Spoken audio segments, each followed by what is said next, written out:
l'acronyme donc CHIP, qui veut donc dire chimiothérapie, hyperthermique puisqu'elle est mise à une température entre 41 et 43 degrés, et intrapéritonéale.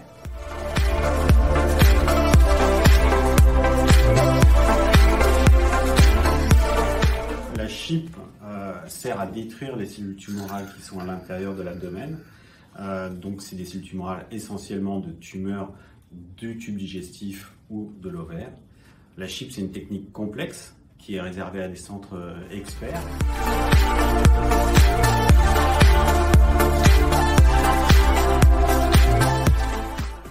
Donc la technique de CHIP, c'est une technique qui se déroule au bloc opératoire.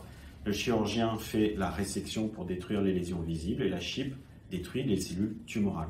C'est une technique complexe qui nécessite une bonne coordination entre le chirurgien, entre l'oncologue qui prescrit la chimiothérapie et le pharmacien qui réalise cette chimiothérapie qui est réalisée au bloc opératoire.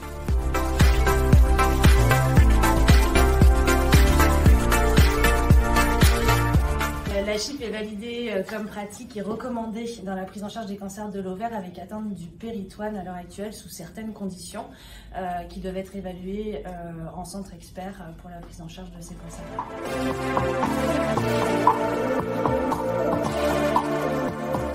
Le péritoine, c'est un organe à part entière qu'on peut comparer à vraiment une très très fine membrane, similable à par exemple du film de cuisine étirable ou du cellophane, qui recouvre vraiment tous les organes dans la cavité abdominale. Donc aussi bien la paroi que toutes les viscères, le foie, la rate, le tube digestif, la vessie, etc.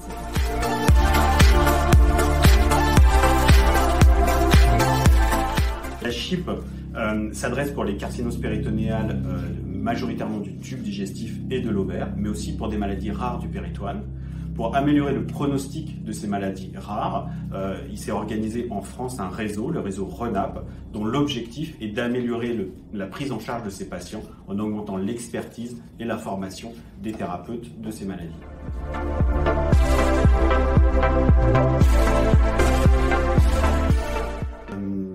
À l'Institut cancérologique de l'Ouest, donc c'est la 500e CHIP qu'on réalise, puisque les premières CHIP ont commencé au début des années 2000 et l'Institut cancérologique de l'Ouest est devenu un centre de référence régional et même national pour le traitement de ces maladies.